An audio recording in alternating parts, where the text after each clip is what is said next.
Hola, muy buenas tardes a todos. Es un gusto para mí saludarlos en nombre de la Facultad de Derecho de la Pontificia Universidad Católica de Chile. Tengo que pedirles para iniciar y llevar a cabo esta conferencia de la forma más adecuada posible, que por favor pongan en silencio sus micrófonos, también sus videos, para que no tengamos interferencias y podamos avanzar correctamente. En el caso de las preguntas, les pido que las vayan formulando en el chat o a través de Facebook Live, disculpen, que son las dos plataformas a través de las cuales estamos transmitiendo esta conversación. La estructura de esta conversación va a ser básicamente, primero que el señor subsecretario, que ya lo presentaré, disculpen, nos hará una pequeña identificación de los principales puntos de los dos temas que veremos hoy día, de teletrabajo y del proyecto de ley de protección del empleo. Y posteriormente daremos paso a la lectura y en lo posible la respuesta a las preguntas que hayan formulado.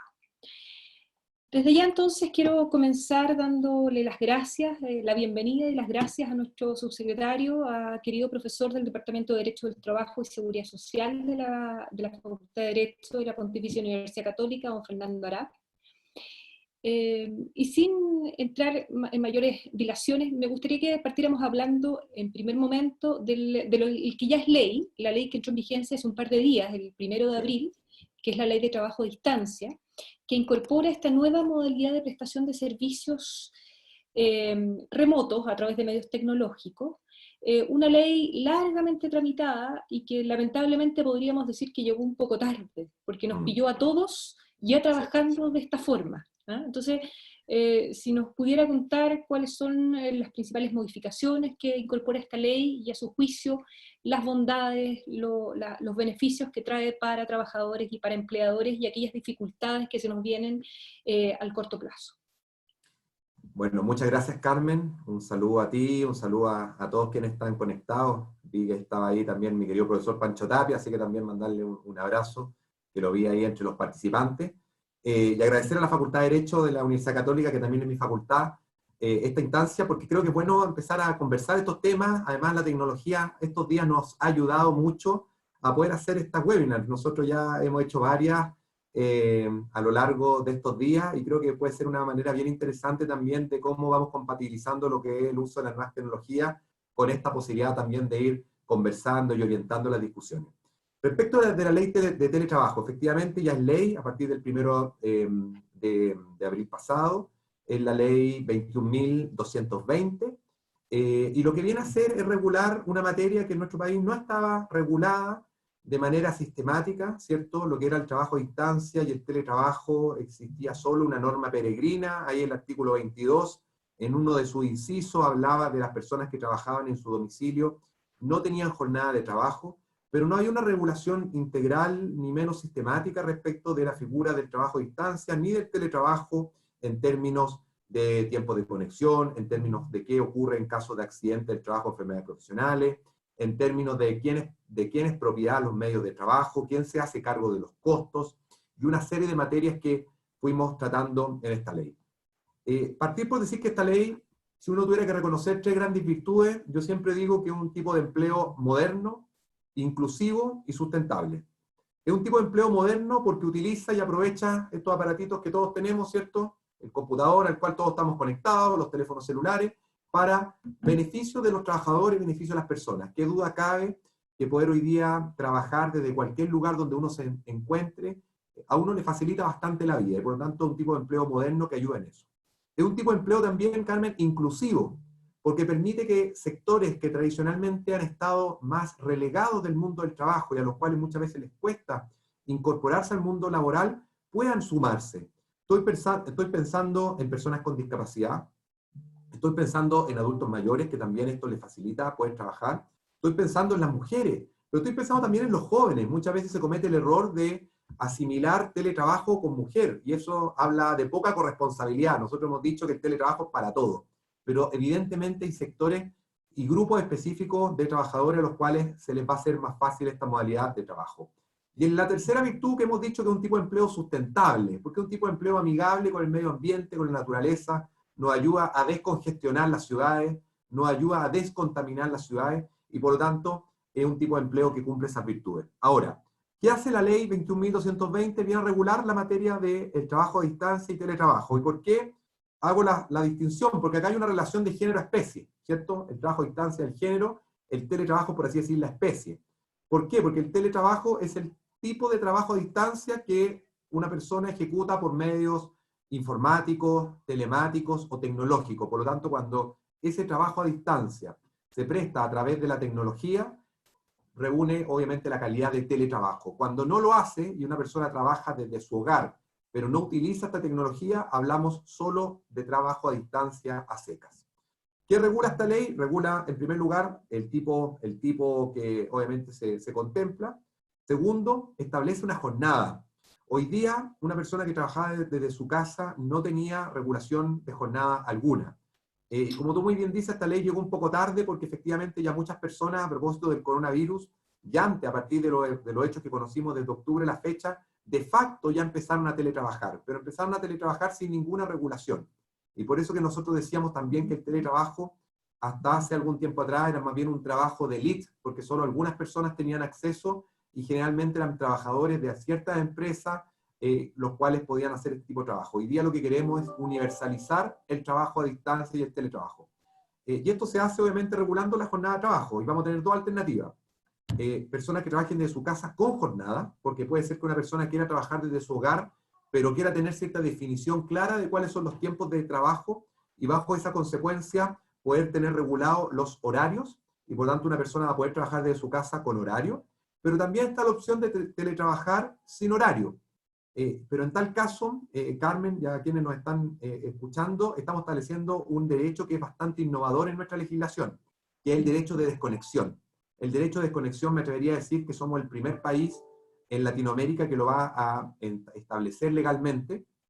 Me decían que Costa Rica creo que estaba también regulándolo en este momento, no sé si ya lo reguló, pero si no somos el primero, somos el segundo país que lo regula legalmente, y lo tienen países como Italia, como Alemania, como Francia. ¿Y en qué consiste? En que si bien una persona puede estar excluida de horario, y eso tiene la ventaja para el trabajador de que de acuerdo a sus intereses, obviamente va eligiendo en qué horario del día quiere trabajar, porque resulta que hay una hora que quiere buscar a los niños al colegio, o porque quiere hacer deporte, o por lo que quiera, por lo que sea, esa persona se ordena y se regula su horario, pero igual tiene que haber un tiempo mínimo de desconexión digital entre una jornada y otra. Y ese tiempo mínimo de desconexión se estableció en la ley en 12 horas.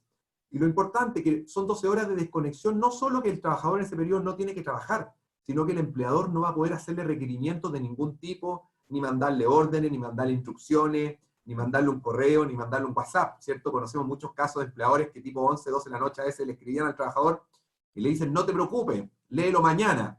Pero ya el hecho de mandarle un WhatsApp o un mail a las 12 de la noche ya interrumpió el necesario descanso de ese trabajador. Y por lo tanto, que hay una prohibición expresa en esa materia. Y además se regula el proyecto de teletrabajo, aspectos como de quiénes son propiedad los medios de trabajo, se dice expresamente que es el empleador el que debe proveer los medios y no puede obligar al trabajador. Ojo, no lo puede obligar, pero eventualmente el trabajador puede elegir trabajar con sus propios herramientas. O sea, si un trabajador quiere ocupar su propio computador, no hay una prohibición a que lo haga, pero la obligación de disponer de los medios es del empleador. Y lo segundo es que los costos de la operación también van a ser de cargo del empleador. Estoy pensando en el costo del Internet, por ejemplo, que hoy día no está regulado, y seguramente hoy día muchas de las personas que estaban teletrabajando de sus casas lo estaban haciendo con su plan de datos o con su cuenta de Wi-Fi, y por lo tanto hoy día eso va a estar regulado, que el empleador va a tener que compensar al trabajador. Y por lo tanto, Carmen, es un tipo de empleo que hay que ver cómo evoluciona. Evidentemente tiene ventajas, tendrá desventajas. Dentro de las desventajas que se han señalado está el tema de el distanciamiento que el trabajador tiene con sus demás compañeros, y por eso que en la ley se establecen dos salvaguardas a ese respecto. En primer lugar, que cuando el trabajador es contratado como teletrabajador, se le debe informar si hay sindicato en la empresa, de manera que conozca si hay sindicato y tenga la opción de afiliarse a la organización sindical. Y segundo, que también es muy importante, que el trabajador va a tener siempre libre acceso a la compañía, no obstante ser teletrabajador, y va a tener el empleador la obligación de garantizar a ese trabajador que va a ser considerado en cada una de las actividades colectivas que se desarrollen en la empresa. Así que vamos a tener que ver cómo evoluciona, pero claramente es un tipo de empleo y una modalidad de trabajo que está súper acorde con los tiempos actuales. De todas maneras, efectivamente el proyecto tuvo un camino largo en el cual se fueron haciendo varios ajustes, dentro de los cuales mencionabas bien el tema del derecho a desconexión, que fue muy importante también, me imagino, para su aprobación final. Sin embargo, el que se haya hecho ley en este minuto nos pone un desafío adicional, que es cómo implementar una ley que es compleja, que es económicamente compleja, porque implica nuevos gastos para el empleador, pero también tiene desafíos culturales importantes. Eh, ¿Cómo vamos a poder implementar correctamente esta ley en las circunstancias en las que estamos actualmente? Yo pensaba cuestiones tan básicas como desde la celebración del anexo de contrato que exige la ley para cambiar la modalidad. ¿Cómo hacemos eso en este minuto? Muchos podrán contar con impresoras, otros no, cómo digitalizar el anexo firmado, ¿verdad? Otros no tienen firma digital, etcétera, etcétera, hasta cuestiones como el tema de la capacitación para prevenir los accidentes del trabajo y las enfermedades profesionales, y el tema de los implementos de trabajo. Entonces, ¿cómo vamos a implementar esta ley correctamente para que no sea letra muerta? Sí, efectivamente, Carmen, tú das en el punto, porque aquí hay un proceso de implementación que no es inmediato. En primer lugar, señalar que si bien la ley ya entró en vigencia, da un plazo a los empleadores para que se adapten o se ajusten a la ley, y ese plazo es de 3 meses. Por lo tanto, efectivamente, tenemos un plazo de 3 meses para que los empleadores se ajusten. ¿Se ajusten de qué manera? Hay que celebrar anexo de contrato. Nosotros estamos esperando, obviamente, un dictamen de la Dirección del Trabajo, y hemos pedido también a la Dirección del Trabajo que cuando se pronuncie, ojalá entienda la situación país en la cual estamos y permita, obviamente, cierta flexibilidad. O sea, hoy día, tal vez, pedirle a un trabajador que se reúna con el empleador a suscribir un anexo de contrato de trabajo si está teletrabajando, puede que no sea lo más prudente. Y a lo mejor hoy día algún otro medio de comunicación entre empleador y trabajador, un correo electrónico, sujeto a ratificación contractual, tal vez pueda ser una alternativa, no lo sé. Eso, obviamente, la Dirección del Trabajo va a tener que darnos ciertos lineamientos, pero pareciera que aquí, obviamente, hay que dar facilidades para que aquellas personas que ya estén teletrabajando no le pongamos obstáculos a que esto se realice. Lo otro que tú señalabas, que es parte de lo que establece la ley, el derecho a saber. El empleador que adopte la posibilidad de teletrabajar con sus trabajadores va a tener que darle a conocer a los trabajadores antes del inicio de esta modalidad de teletrabajo, va a tener que darle a conocer los riesgos que implica la labor de teletrabajar. El teletrabajar también tiene ciertos riesgos, y por eso que también se establece en la ley la posibilidad que las mutuales puedan, obviamente, hacer una verificación del lugar y del puesto de trabajo, para evitar, obviamente, algún tipo de accidente del trabajo o enfermedad profesional. Evidentemente, esto va a requerir el consentimiento del trabajador, porque si trabaja de su casa, hay una garantía constitucional que es la inviolabilidad del hogar, y por tanto el trabajador tiene que dar su consentimiento para que una persona a la mutual ingrese y evalúe el puesto de trabajo, que el asiento está correcto, que el escritorio está a la altura adecuada, porque conocemos de enfermedades profesionales que se dan precisamente en personas que trabajan en una modalidad de escritorio. La tendinitis, la epicondilitis, son enfermedades bien típicas. Lo mismo la Dirección del Trabajo. A la Dirección del Trabajo se le dan facultades de fiscalización, siempre, obviamente, previo consentimiento del dueño de casa, que puede ser el trabajador o puede ser un tercero, y por tanto este tipo de empleo nos va a significar un desafío, más aún en los tiempos actuales, para poder adaptarnos a esta nueva modalidad de trabajo, como tú muy bien señalas.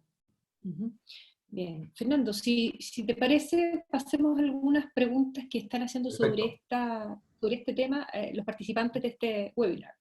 Alfredo Emilio Bañados pregunta: ¿qué pasa con los contratos a plazo que terminan en este periodo y con los contratos por obra o faena determinada? A ver, parece que no. Yo imagino que esa pregunta es por el otro proyecto, ¿o sí, no? parece que sí, me parece que me lo están enviando por el otro Solo proyecto. para responderle, si es producto de este proyecto de teletrabajo, no se ven afectados. El teletrabajo es una modalidad de contrato tan válida como otra, y por lo tanto puede aplicarse cualquier tipo de contrato. Y lo otro importante, Carmen, que no señalamos, establece un derecho de retracto. Que cualquiera de las dos partes que impacte la modalidad de teletrabajo, después de haber estado en modalidad presencial, o sea, una persona, un trabajador, tiene modalidad presencial y pacta con su empleador pasar a modalidad de teletrabajo, siempre va a poder volver a la modalidad presencial dando un aviso de 30 días a la otra parte. Y eso también creo que es súper potente porque establece un derecho de retracto que por regla general no existe en nuestra legislación, menos en materia laboral, y una garantía también al trabajador que no se logra adaptar a esta nueva modalidad de empleo para que siempre podamos volver a la modalidad presencial sin perder obviamente su puesto de trabajo. Por supuesto. Ahora sí, mira, José Pedro Villablanca pregunta sobre hay varias preguntas sobre el derecho de desconexión. ¿Cómo se hace efectivo? Hay una pregunta más precisa que dice, si el trabajador tiene derecho a desconexión de 12 horas, ¿significa que trabajará 12 horas sin pago de hora extraordinaria? Ya, a ver, tenemos dos alternativas. Que el trabajador a distancia tenga jornada o no tenga jornada. Hoy día, las personas que trabajaban con la ley antigua, artículo 22, y estaban excluidos de jornada, estaban excluidos de jornada, por lo tanto no había derecho a hora extraordinaria. Y en general cualquier trabajador que esté excluido de jornada de trabajo no tiene derecho a hora extraordinaria. Aquí estamos dándole un avance a los trabajadores en términos de que hoy día van a poder elegir. Si quieren tener jornada, y por lo tanto si se establece trabajar a distancia con jornada de trabajo, sí van a tener derecho a hora extraordinaria en el evento que aquellas se gatillen, y si eligen no tener horario, que es la gran mayoría de las personas que trabajan a distancia, las conversaciones que nosotros hemos tenido, en general cuando alguien elige trabajar a distancia, lo que no quiere es tener el reloj control al lado y que le estén fiscalizando cuánto tiempo tiene, o a qué hora tiene que ir a almorzar, o a qué hora tiene que volver a sentarse en el escritorio. Esa persona no va a tener horario, pero va a tener un derecho de desconexión mínimo de 12 horas. Eso no significa, evidentemente, que las otras 12 horas tiene que estar trabajando, porque ese trabajador no va a estar sujeto a ningún control, y por lo tanto va a depender de él si quiere trabajar 4, 5, 6 horas. Tenemos que ir cambiando en este sentido también un poco la mentalidad. Cuando una persona trabaja a distancia, hoy día se está trabajando más bien por metas y objetivos, más que por un horario. Y eso hay que irlo cambiando. Generalmente cuesta hacer ese cambio, ¿cierto?, de chip, de trabajar por objetivos, por metas, y no por un horario. Y evidentemente la persona que está excluida de jornada va a adaptar su horario de acuerdo a sus necesidades, a sus intereses, y obviamente va a tener siempre garantizado el derecho de desconexión digital. Claro, y en ese caso hay que entender también que siguen vigentes las reglas generales de jornada, ¿verdad? Entonces, si una Absolutamente. persona, por más que le digan que va a quedar liberado de la limitación de jornada del artículo 22, si le dicen que tiene que estar entre las 9 y las 9 de la noche totalmente disponible al teléfono porque tiene que contestar las preguntas a los clientes, obviamente que ahí estamos en realidad frente a una persona sujeta a la limitación de jornada y con todas las reglas que correspondan aplicar. También nos Absolutamente, preguntan si se puede hacer absolutamente, un Carmen, contrato mixto. porque además está el derecho al horario de interrupción de la jornada dentro del día de colación. Es un derecho que tienen todos los trabajadores, y por lo tanto lo que tú señalas es muy cierto. Fernando, nos preguntan si es posible hacer un contrato mixto, teletrabajo y presencial. Absolutamente. La ley permite combinar tiempos de trabajo presencial con tiempos de trabajo a distancia. Y es muy común que eso sea. Hay empresas que pactan con sus trabajadores, por ejemplo, trabajar presencial lunes, martes y miércoles, y teletrabajo jueves y viernes. O hay trabajadores que pactan con sus empleadores trabajar presencial todas las mañanas y teletrabajar todas las tardes, y por lo tanto aquí se va a permitir eso. Esta es una indicación además que nació en su momento de Chile Mujeres. Chile Mujeres es una organización que se dedica a promocionar lo que es el trabajo de la mujer, y participaron bastante en la discusión legislativa. Y ellas, entre otros actores de la sociedad civil, pero me atrevo a mencionarla a ella porque estuvieron bastante activas, plantearon esto de poder combinar tiempos de trabajo presencial con tiempos de trabajo a distancia, y tener obviamente la flexibilidad necesaria, porque va a depender obviamente de los acuerdos que puedan tener trabajadores y empleadores. Eso es importante, porque además lo que señalas del acuerdo, nos preguntan acá, ¿quién elige cómo trabajar? ¿El trabajador lo puede imponer al empleador? Y ahí No, es importante tiene que ser destacar que esto acordado. no altera la naturaleza del contrato de trabajo. Claro, tiene que ser acordado, no puede ser, no es una excepción a la consensualidad del contrato, No. ¿verdad? Eh, Creo que no quedan más preguntas de este tema. Es un poco complejo seguirlas por aquí y hay muchas del otro proyecto. Así que, Tenemos otro proyecto, si si, quieres. si te parece, vayamos con eso, un poco el mismo orden. Presentar los grandes temas del proyecto de ley, que es una ley promulgada, aún no está publicada, y corrígeme, hasta el último Sí. momento que la revisé no estaba publicada el día de hoy, así que todavía no es ley de la República. ¿Cuáles son los principales puntos que incorpora esta ley y si es posible que identifique las ventajas y también los peligros para nuestras relaciones laborales? Efectivamente, esta es una ley promulgada, se va a publicar el día lunes se va a publicar en el diario oficial, por tanto ya a partir del día lunes va a ser formalmente ley de la República. Es una ley que lo que busca es primero proteger el empleo, es decir, aquellas relaciones laborales hoy día vigentes que están en riesgo de poder perderse producto de los hechos que hemos conocido de la pandemia del coronavirus, es darle un respiro a aquellos millones de trabajadores que van a ser beneficiarios de la ley, como también miles de empleadores, especialmente pymes, que hoy día no tienen flujo de caja, no tienen liquidez y en consecuencia están en una situación laboral bien compleja. ¿Cuál es el universo objetivo de trabajadores que se pueden beneficiar de esta ley? Son todos aquellos trabajadores con contrato de trabajo y cotizantes del seguro de cesantía. Estamos hablando de alrededor de 4,5 millones de trabajadores que van a poder hacer uso de esta ley. Esta ley tiene dos grandes fórmulas: la suspensión de la relación laboral y la reducción de la jornada de trabajo. Primero, la suspensión. ¿En qué consiste la suspensión?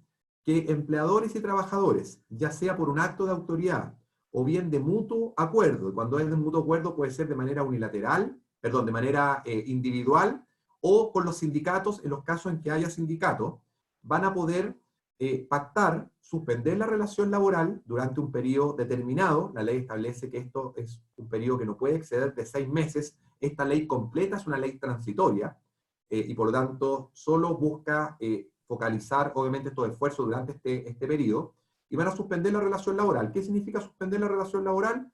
Que el trabajador deja de prestar servicios y el empleador deja de pagar remuneración.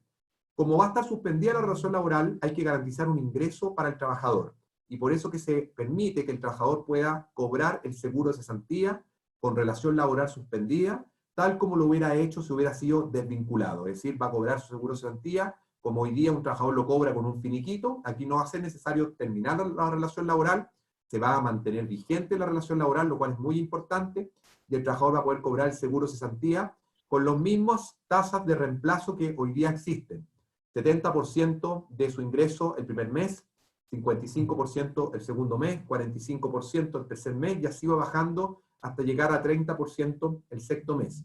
Sin embargo, se estableció una tabla progresiva y diferenciada en el caso de aquellos trabajadores de ingresos más bajos. Estoy pensando en los trabajadores que tengan ingresos de menos de 500.000 pesos. Por ejemplo, en el caso de los trabajadores que reciben el ingreso mínimo, se establece en la ley que durante los 3 primeros meses van a recibir el 70% de su remuneración, de manera evidentemente de que esta rebaja de las tasas no les sea tan, o no les afecte de manera tan relevante.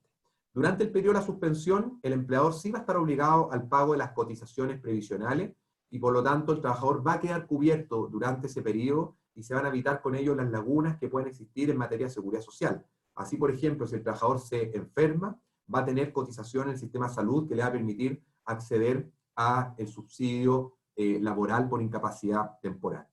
Esto en el caso de la suspensión. En el caso de la reducción de la jornada de trabajo, se permite que ambas partes pacten reducir la jornada de trabajo hasta en un 50%. El empleador va a tener que pagar la totalidad de la jornada trabajada, es decir, el 50% de la remuneración, que es el tiempo trabajado, pero para que la remuneración del trabajador no se vea tan afectada, se le va a hacer un complemento a su remuneración con cargo al seguro de cesantía de un 25%. Es decir, en la práctica, un trabajador puede llegar a trabajar la mitad, pero va a recibir un 75% de su remuneración, un 50% de cargo del empleador y un 25% de cargo del seguro de cesantía.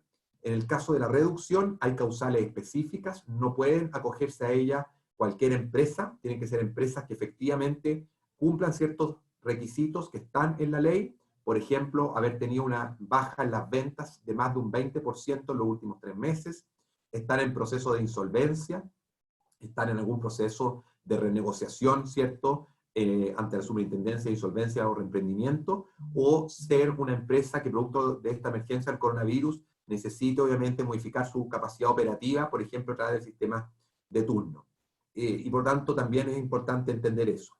La ley también, Carmen, establece de manera expresa la prohibición de despido durante este periodo de estado catástrofe, ya hasta 6 meses, que no se puede despedir por la causal de fuerza mayor, a causa del coronavirus, ¿cierto? Porque la fuerza mayor puede tener otros orígenes, pero a causa del coronavirus no se va a poder despedir por fuerza mayor, con lo cual también garantizamos que ningún trabajador va a ser despedido por esta causal sin derecho a indemnización. Y lo otro muy importante, esta ley va a operar con efecto retroactivo. Si bien va a entrar en vigencia el próximo lunes, opera con efecto retroactivo a partir de la fecha de declaración del estado de catástrofe, que es el 18 de marzo pasado. ¿Qué es lo importante de eso? Que si hay una persona que haya perdido su empleo hoy día, ayer, la semana pasada, y conocemos muchos casos porque estábamos a fin de mes, de trabajadores que fueron desvinculados durante estos días, van a poder dejarse sin efecto esos despidos, con el mutuo acuerdo de las partes y en la medida en que no haya finiquito. Si hay finiquito laboral suscrito, evidentemente no se va a poder, pero entendemos que las relaciones laborales que han terminado durante estos días, en la gran mayoría de los casos, no hay finiquitos firmados y por tanto va a poder retrotraerse el despido, lo cual obviamente a ambas partes los va a beneficiar. Al trabajador por lo pronto, porque va a recuperar su fuente laboral, y es mucho mejor esperar y pasar este periodo que en algún momento va a tener que pasar con un puesto de trabajo asegurado y con relación laboral suspendida y no desempleado. Y para el empleador también va a ser un beneficio, especialmente para las pymes, porque no van a tener que obviamente pagar indemnizaciones, porque sabemos que muchas pymes han tenido que despedir porque no les da la caja. No porque sean malos empleadores, no porque no quieran a sus trabajadores, sino que derechamente porque no están teniendo ventas, no están teniendo ingresos, y obviamente esta ley les va a dar un respiro para poder entrar a un periodo, por así decirlo, de hibernación, ¿cierto?, de sus relaciones laborales, manteniendo obviamente vigente el vínculo. Uh-huh. Fernando, hay varios, no sé si quiero hablar de críticas, pero hay varios comentarios respecto a esta ley, algunos que la identifican como una ley compleja, difícil de entender, no solo porque es muy técnica, sino que además por la forma en la cual se estructuró. A veces se habla de una suspensión como en términos genéricos, después se diferencia entre los dos tipos de suspensiones que indicabas correctamente. Hay algunos conceptos que no queda claro a qué se refieren, y es uno de los cuales te voy a preguntar porque es muy importante. Entonces, un poco y también existe la duda de cuánto esta ley protege al empleo o cuánto esta ley protege a los trabajadores, y ahí un poco haciendo mención o recordatorio de cuál es el sino del derecho del trabajo, ¿no? Que esta tutela a los trabajadores. Ahí es un término más de opinión. Tú quizá pudieses destacar algunos puntos en los cuales tú entiendes que hay una tutela al trabajador. Sí, a ver, la principal tutela es que esta ley permite mantener los puestos de trabajo. Y claramente la mayor precarización que puede tener un trabajador hoy día es no tener empleo. Y esta ley lo que hace es dar facilidades para que los empleos no se pierdan. Abarca un universo importante de trabajadores, estamos hablando de 4,5 millones de trabajadores. Se flexibilizan bastante los requisitos de acceso, y eso es importante. Hoy día, para acceder al seguro de cesantía, tú sabes que se requieren 12 cotizaciones en los últimos 24 meses, en los casos de los contratos indefinidos, y 6 cotizaciones en los últimos 24 meses, en los casos de los contratos de plazo fijo. Ahora se disminuyen, en el caso de suspensión, a solo 3 cotizaciones, es decir, se amplía bastante el abanico de posibles trabajadores que puedan acceder. Esta ley busca evitar los abusos, y es tanto así que se establecen facultades especiales en la Dirección del Trabajo, primero.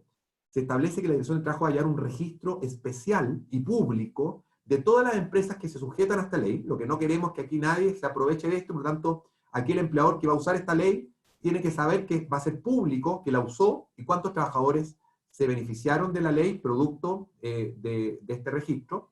En tercer lugar, se establecen sanciones penales. Hay responsabilidad penal de las personas jurídicas para aquellos empleadores que hagan abuso de la norma, y para sus representantes hay penas que pueden llegar a los 5 años de presidio menor en su grado máximo, y por lo tanto una ley, Carmen, que la trabajamos arduamente en el Congreso. No es una ley fácil de entender, es una ley compleja, efectivamente, pero una ley que contó con bastante respaldo. Piensa que en el Senado se aprobó en última instancia por 40 votos a favor y 0 votos en contra, y solo 3 abstenciones. En la Cámara de Diputados también fue aprobada prácticamente por casi 90 o 100 votos a favor y solo creo que 12 votos en contra. Por lo tanto, es una ley transversal porque se entiende que la principal prioridad es que las personas no pierdan su puesto de trabajo. Hoy día hay mucha incerteza, hoy día hay muchos trabajadores que la están pasando mal, y la están pasando mal algunos porque ya perdieron su puesto de trabajo y otros porque no saben si van a mantener sus fuentes de ingreso. Y por eso que es importante dar una solución a esta materia, y esta ley obviamente viene a ayudar en eso. Vamos a tener que seguir trabajando, vamos a tener que seguir abordando esta materia de distintos puntos de vista. Hay un universo de trabajadores que se nos queda fuera, que es el universo de trabajadores independientes o que boletean, y vamos a tener que hacernos cargo de eso, y ya estamos trabajando en iniciativas legales para ese universo de trabajadores, pero evidentemente el foco principal de la ley es la protección de los puestos de trabajo y dar un respiro a los trabajadores de saber que van a tener su puesto de trabajo garantizado, y también dar un respiro obviamente a aquellos empleadores, especialmente pymes, que hoy día no tenían más opción que despedir. Con esto le estamos dando la opción de que no tengan que despedir, que tengan un descanso durante un periodo de tiempo que es complejo, para que obviamente prevalezcan los puestos de trabajo. Bien. Quizá una pregunta antes de entrar a las múltiples preguntas que he visto aquí aparecer en el chat de la izquierda que tengo acá. Preguntar un concepto que es vital a la hora de poder entender correctamente esta ley, que algo ya mencionaste, pero de todas maneras lo voy a hacer, que es el famoso acto o declaración de autoridad. El acto o declaración de autoridad es determinante para muchas cosas en esta ley, ¿no? Para definir desde cuál es el promedio de las remuneraciones que voy a considerar, ¿verdad? Hasta cuando comienza a regir la ley, y etcétera, cuando empieza a aplicarse, disculpen, etcétera, etcétera. Entonces, algunos han entendido que es efectivamente la declaración de catástrofe, otros más bien entienden que es la declaración del ministro de Hacienda que viene en la propia ley, que tiene que ser firmada también por el subsecretario. Entonces, sería bueno aclarar cuál es ese, y si es el mismo, el concepto que se utiliza en toda la ley, ¿se refiere al mismo o no es el mismo? Sí, no es el mismo, y muy buena tu pregunta, porque efectivamente, a ver, la vigencia de la ley es a partir de su publicación, pero puede retrotraerse desde el estado de catástrofe a la fecha. El estado de catástrofe fue el 18 de marzo, y puede retrotraerse para dos fines: para hacer uso de alguno de los dos mecanismos que la ley contempla, que es la suspensión o la reducción de jornada con efecto retroactivo, o para hacer uso de la posibilidad de retrotraer los despidos, ¿cierto? En la medida en que no haya finiquito por medio. Cosa distinta es el acto de autoridad que va a decretar el cierre o la suspensión de pleno derecho de determinadas actividades. Y ese acto de autoridad está definido, si no me equivoco, en el artículo 1 o el artículo 2. Sí, en los primeros artículos, por la resolución del subsecretario de Hacienda, que debe ser visada por el subsecretario del Trabajo y por la Dirección de Presupuesto, en la cual se va a determinar determinadas, o sea, se van a señalar determinadas empresas, rubros o áreas económicas que hoy día están sujetos a esto. Esta resolución se está trabajando, seguramente la vamos a publicar también a comienzo de la próxima semana en conjunto con la ley, y esa declaración de autoridad lo que hace es decir, esta área económica o este sector o estas empresas tienen que suspender sus labores, y tienen que suspender sus labores producto de esta declaración de autoridad, porque resulta que no son relevantes o no son esenciales. Lo que pasó, por ejemplo, con los cines, ¿cierto? Hace algunos días atrás, donde los cines, en conversaciones que tuvieron con el Ministerio de Economía, decidieron cerrar.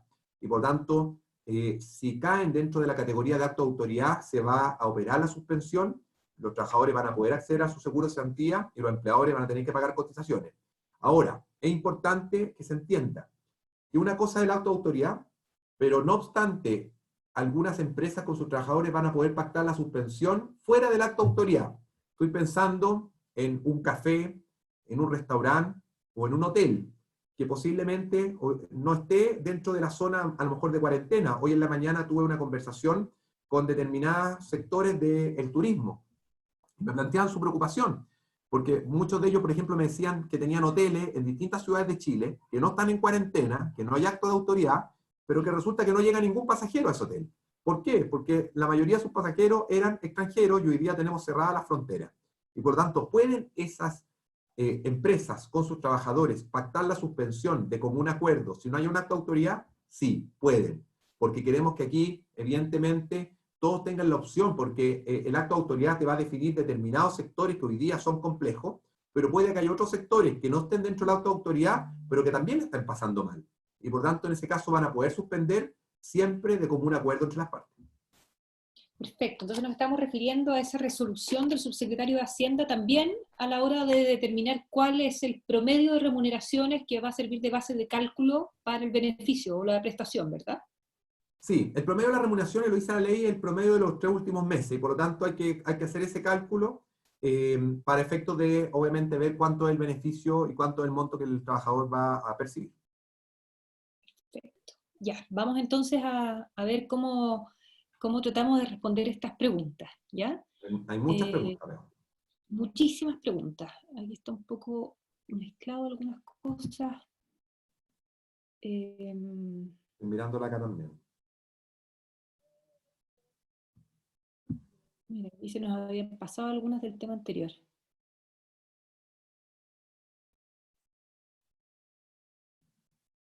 Es importante, mientras buscan las preguntas, que veo varias respecto de los despidos de estos últimos días. Es importante que aquellos trabajadores, si nos están escuchando algunos, nos están viendo, que hayan sido desvinculados durante estos días y no hayan firmado finiquito, que a partir del día lunes se acerquen a hablar con sus empleadores y vean la opción de dejar sin efecto ese despido acogiéndose al artículo 26 de esta ley. Es importante que lo puedan hacer porque con eso van a volver, obviamente, a tener su empleo y van a poder acogerse, obviamente, a el cobro del seguro de cesantía con suspensión de la relación laboral, pero evidentemente con relación laboral vigente, lo cual obviamente es muy importante para efectos de antigüedad, para efectos de vacaciones y para efectos en el futuro de indemnización. Solo para que no se nos quede, porque vi varias en el camino que son del tema anterior, pero todos aquellos dicen que estamos con teletrabajo obligado en este minuto. ¿Va a ser necesario de todas maneras celebrar un anexo? Yo supongo la respuesta, pero De todas prefiero maneras, la auténtica. obvio, obvio. En el teletrabajo Ahí no está opera la alta la autoridad. El teletrabajo no opera la alta autoridad. El por teletrabajo hoy supuesto. día sabemos que ha sido de facto. Y obviamente los trabajadores lo han acordado porque es una opción de mantener obviamente también derecho a remuneración, ¿cierto? Porque se sigue prestando servicio. Pero evidentemente es necesario que se firme un anexo. No lo dijimos anteriormente, pero el contrato de trabajo que establece la modalidad de teletrabajo tiene determinadas menciones específicas, adicionales a las menciones del artículo 10. Se establecen 6 menciones adicionales que tiene que tener el anexo de teletrabajo. Por lo tanto, es necesario firmar un anexo.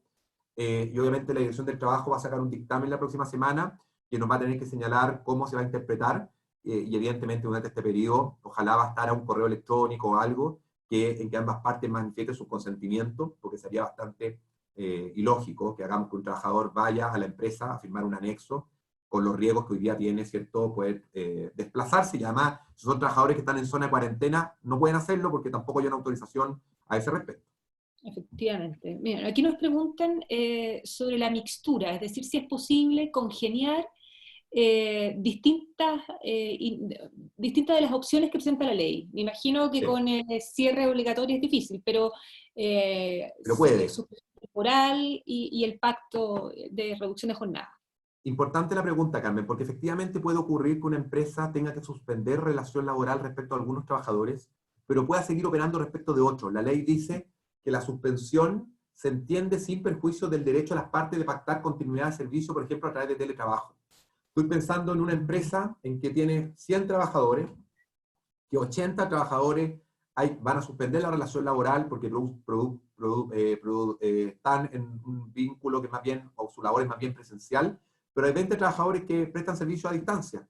Y por tanto, respecto a esos 20 trabajadores va a poder permanecer la relación laboral, van a seguir prestando servicio a través del teletrabajo, el empleador va a tener que pagarle el 100% de su remuneración, porque el teletrabajo es una modalidad más de trabajo, pero se puede suspender respecto al resto. Y por tanto, se pueden combinar hipótesis, se puede combinar suspensión con teletrabajo o reducción con teletrabajo.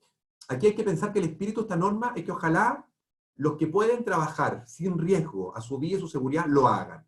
Y obviamente la modalidad del trabajo a distancia es una modalidad súper potente para mantener la fuente laboral, para poder seguir prestando servicio, para seguir recibiendo remuneración, y obviamente eso se permite. Bien. Aquí hay una pregunta bien interesante respecto a las cotizaciones. Decías que en el caso de los efectos de esta suspensión, el empleador deberá pagar las cotizaciones previsionales y de seguridad social, excepto la de accidentes del trabajo, ¿verdad? Correcto. Pero habla de un 50%. Entonces, el 50% me imagino que es respecto a las otras cotizaciones, no la exceptuada, o la excepción es respecto al otro 50%. No, a ver. Eso es algo que además se va a cambiar ahora, a través de una ley corta. El proyecto original que presentó el gobierno establecía que en caso de suspensión se pagaba el 100% de las cotizaciones, salvo Ley de Accidentes del Trabajo y Enfermedades Profesionales, Ley 16.744. Durante la tramitación legislativa, en última instancia, en la comisión mixta, a solicitud de un par de parlamentarios, se estableció y se acordó y se votó por parte de la comisión, en caso de suspensión, reducirla con la cotización que se pagaba a la mitad. ¿Cuál era el argumento?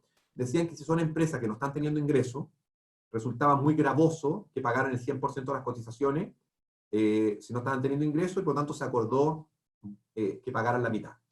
Eso se aprobó en el Senado. Sin embargo, en la Cámara eso produjo bastante ruido y se nos pidió por parte de los parlamentarios para aprobar el proyecto que volviéramos a la indicación original del Ejecutivo, que es el pago del 100% de las cotizaciones. Nosotros hicimos un compromiso con los parlamentarios cuando se iba a votar el proyecto para que aprobaran la ley, porque la ley era urgente, y vamos a ingresar en los próximos días una ley corta, seguramente no va a tener más de 1 o 2 artículos, donde vamos a restablecer lo que decía el proyecto original nuestro, que es que en caso de suspensión se paga el 100% de las cotizaciones, con excepción siempre de la ley 16.744, que no se paga.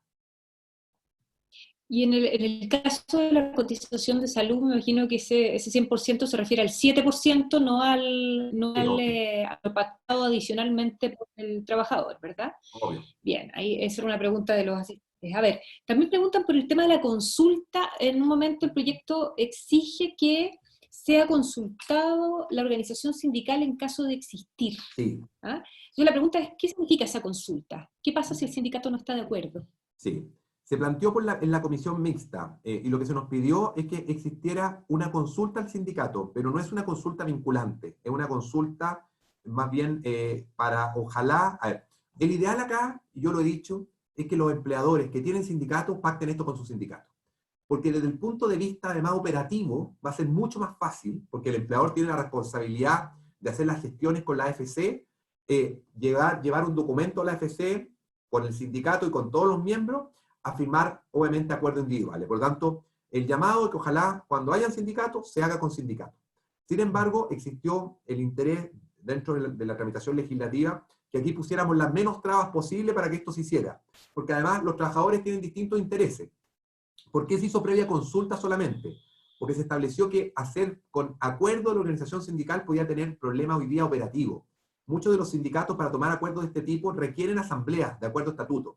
Y hacer una asamblea hoy día, de acuerdo a estatuto, en que hay cuarentena en muchas comunas, en que se prohíbe que muchas personas estén en el mismo momento. Si los estatutos no lo dicen, no pueden hacerse asambleas virtuales, porque en esto los estatutos, y lo sabemos, la Dirección del Trabajo es bastante estricta respecto al cumplimiento. Entonces se dijo, ¿saben qué? No dificultemos más el tema, que la empresa, cuando haya sindicato, tenga que hacer una consulta al sindicato y conocer la opinión y la voz del sindicato, y ojalá acordar con el sindicato, pero si aquello no es posible, esto se va a poder hacer igual con la organización sindical, o con alguno de los miembros, o bien de manera individual. Por lo tanto, es una gestión que ojalá se pueda hacer, pero que evidentemente no va a ser una traba para efectos de pactar los beneficios con los trabajadores.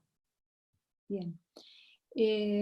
Nos preguntan por cómo se verifica el cumplimiento de los requisitos para el empleador para acogerse a la suspensión convenida. Sí. A ver, la Dirección del Trabajo va a fiscalizar. Los empleadores, en conjunto con los trabajadores, cuando suscriban un acuerdo, tienen que hacer una declaración jurada simple, en que señalen y den ciertos argumentos y antecedentes de por qué se están acogiendo. Y acá se va a hacer una revisión ex post, ¿cierto? No ex ante. ¿Por qué ex post? Porque lo que no queremos es que si hay mucha demanda que puede ocurrir durante estos días, y tenemos que todos hacer un filtro previo, se atrasen los pactos y haya trabajadores que pierdan su empleo en el intertanto. Por lo tanto, aquí hay una revisión ex post, pero como te decía anteriormente, en caso que haya abuso, o en caso que la Dirección del Trabajo detecte que acá no se están dando los requisitos, primero puede pedir que se deje sin efecto el pacto, y segundo, la ley dice que la Dirección del Trabajo puede aplicar las multas más altas del artículo 506, y además puede derivar los antecedentes a los tribunales de justicia en el caso que exista algún tipo de fraude o abuso del derecho. Yo tengo ahí dudas, porque yo creo que dice debe dirigir los antecedentes. Creo que Sí, es impositivo y no... Claro, es debe imperativo. dirigir. Es Sí. imperativo. Tienes toda la razón. Es imperativo. A ver, nos pregunta también sobre los efectos de la suspensión con cuestiones de pagos. A ver, nosotros, el proyecto de ley dice que se suspenden las dos obligaciones principales, la prestación de servicios y el pago de la remuneración, además de las otras asignaciones que señala el artículo 41.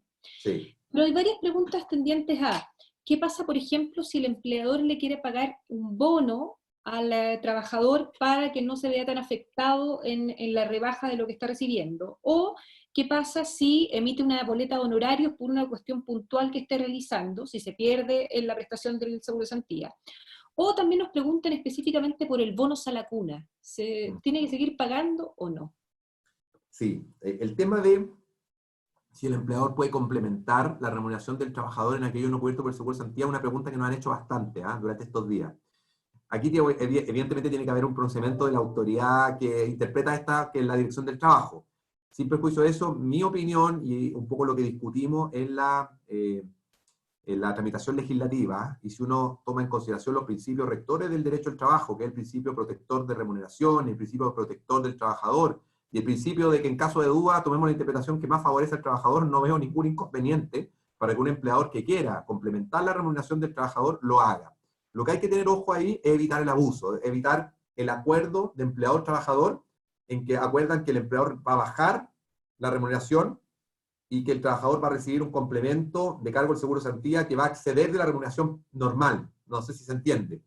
Lo que no queremos es que se hagan aquí acuerdos entre partes que terminen recargando el fondo de cesantía solidario en circunstancias que el empleador no haya tenido la necesidad de aplicar esta norma. O sea, esta norma es para los empleadores que lo necesitan. Aquel empleador que no lo necesita y que puede seguir pagando remuneración, que lo haga. Esto es solo para aquellos que no pueden, y que hay muchos, especialmente pymes que hoy ya están pasando mal. Pero en principio, y sin perjuicio obviamente de lo que interprete la Dirección del Trabajo, que es el organismo que tiene que hacerlo, tiendo a creer que sí se podría complementar, porque es más beneficioso para el trabajador, y me parecería ilógico que prohibamos que el trabajador reciba ese ingreso si el empleador está dispuesto a hacerlo. Nos preguntan aquí sobre uno de los trabajadores que pudiesen verse beneficiados de esta ley, pero que no lo nombramos, que son los trabajadores de casa particular. Los trabajadores de casa particular efectivamente pueden acogerse a estas alternativas.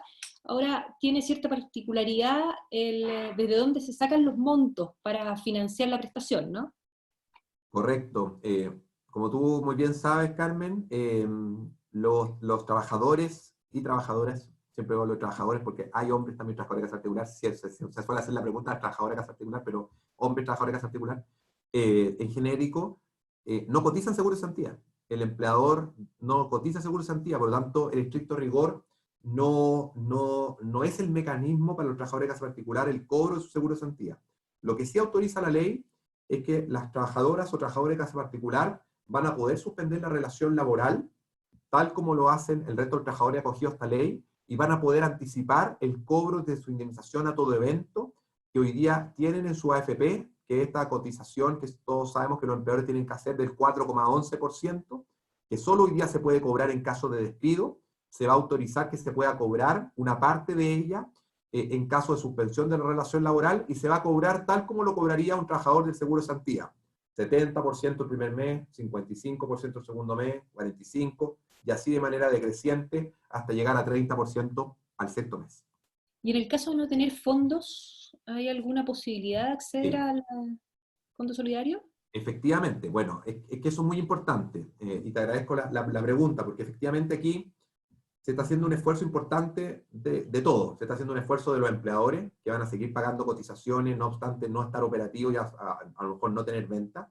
Sin duda que hay un esfuerzo de los trabajadores, porque van a recibir menos remuneración y van a tener que cobrar seguro de cesantía.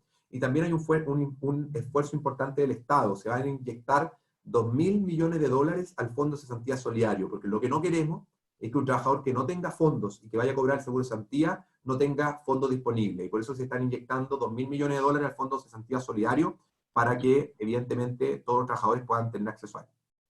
Pero los trabajadores de casa particular van a poder tener, que no son beneficiarias del fondo. Porque las trabajadoras de casa particular no cotizan, no se les cotiza a ellas respecto al Fondo de Cesantía Solidario, por lo tanto, ellas se le solo van acaban a sus poder cobrar. fondos los fondos de su indemnización a todo evento, sí, porque sería injusto, y se plantea, por ejemplo, que los trabajadores independientes cobraran parte del Fondo de Santidad Solidario, porque el Fondo de Santidad Solidario y las cuentas individuales han sido construidas por los trabajadores y los empleadores a los cuales se le ha ido cotizando, ¿cierto? Y parecía injusto ocupar ese vehículo y esos fondos para beneficiar, por muy legítimo que pudiera parecer, a otros trabajadores que no habían contribuido. Y por eso que estamos buscando otras fórmulas y otros mecanismos para esos trabajadores que no han contribuido al fondo, para que puedan obviamente también ser objeto de algún tipo de beneficio.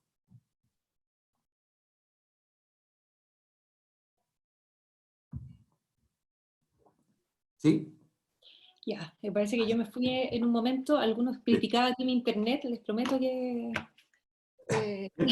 estoy con todo cuidado para tener el mejor internet posible. A ver, nos preguntan, en el caso de los contratos plazo fijo, aquellos que venzan durante el periodo en el cual la autoridad ha decretado esta situación de excepción. ¿Qué pasa en esos casos? ¿El contrato igual vence o entra en esta latencia? Sí, es una de las preguntas que va a tener que resolver el dictamen de la Dirección del Trabajo. Yo no tengo claridad en ese punto. Hay opiniones y hay fundamento para los dos casos. Hay fundamento para que ellos dicen que si no ha operado todavía la suspensión, puede obviamente suspender la relación laboral y el contrato plazo fijo quedará en este estado de latencia hasta el término del estado de suspensión.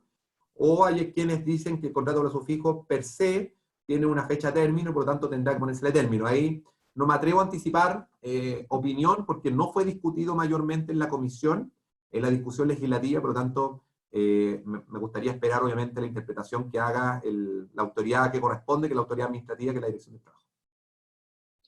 Pero en el caso disculpa, la ley lo que señala es la prohibición a De invocar la despido. causal pero ¿es de despido genérica?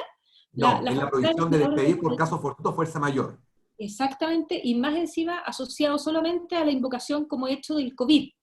Así es, así es. Entonces, no Pero había una también señala que cuando un contrato ya está suspendido, el empleador solo puede poner término por necesidad de la empresa. O sea, si empleador y trabajador acordaron la suspensión, el empleador no puede despedir por una causal distinta. ¿Por qué? Porque el contrato está suspendido.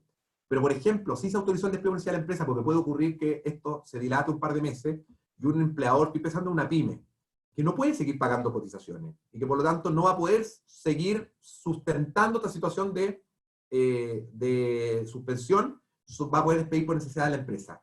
Pero solo en caso que ya la suspensión esté decretada. De lo contrario, durante todo el periodo del estado de catástrofe, y hasta 6 meses, solo procede el despido por fuerza mayor y solo a causa del COVID-19. Bien, quedan muchas preguntas, pero ya estoy abusando de su tiempo, señor subsecretario. A Miremos ver, las últimas 2 preguntas, si quieres. ya, me parece Aquí me estupendo. aquí me están esperando también. Ah, mira. Oye, me dicen, parece que lo vamos a tener que invitar nuevamente. Va a quedar pendiente el resto. Cuando quieran, yo feliz.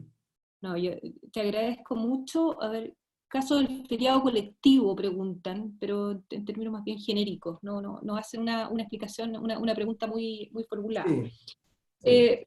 En algún minuto yo creo que lo respondiste, pedían algún tipo de mayor precisión respecto a cómo retrotraer los despidos, qué pasa con los despidos que ya se han producido, quizá pudiese volver a retomar esa idea para Sí. cerrar. Sí, esto es muy importante, yo creo que es uno de los aspectos fundamentales que tiene la ley, que permite que aquellos despidos que hayan ocurrido después del 18 de marzo y en los cuales no haya finiquito de por medio, y entendemos que son muchos, porque todos sabemos que el empleador tiene 10 días para poner el finiquito a disposición del trabajador. Y en estos días la gente no está saliendo de sus casas, la notaría, muchas no están funcionando, y por lo tanto entendemos que hay muchos despidos que no han formalizado el finiquito ante el ministro de Fe. Esos despidos van a poder, a partir del día lunes que se publica la ley, ser dejados sin efecto con acuerdo de las partes. Por lo tanto, el empleador y el trabajador van a tener que suscribir un documento que no hay ninguna formalidad específica, solo el consentimiento de ambas partes a través de sus firmas, para dejar sin efecto ese despido. ¿Cuál es la ventaja? Que dejando sin efecto el despido van a poder acogerse ambas partes a los efectos de esta ley. Por lo tanto, también, obviamente, creemos que es un incentivo importante para proteger la fuente de empleo. Muy bien. Quedaron varias preguntas, las recogeremos, te las enviaremos, para que yo entiendo que hay varias plataformas a través de las cuales estás respondiendo, hay muchas dudas, hay mucho interés por conocer esta ley. Te agradezco nuevamente el tiempo y la buena disposición, y quiero invitarlos a todos los participantes de esta charla a que también se incorporen a las nuevas que vamos a tener en las próximas semanas, siempre el viernes a las 5 de la tarde, y vamos a incorporar los miércoles para temas constituyentes. Así que, bueno, sin más, te agradezco, ¿no?, Fernando, y buena tarde para todos y buen fin de semana. Muchas gracias a todos, un abrazo y poder seguir contribuyendo. Les doy el dato, en los próximos días vamos a crear una página web que va a permitir, con preguntas y respuestas, una página web solo de esta ley. Por lo tanto, también les vamos a dar la información para que puedan ingresar a esa página web, que creemos va a ser útil porque va a tener preguntas y respuestas que se han ido repitiendo en esta charla y en otras. Así que muy buenas tardes a todos y muchas gracias, Carmen, a ti y a la facultad por la oportunidad. Así que un abrazo. Muchas gracias, un abrazo, que Chao. estés bien. Chao. Chao.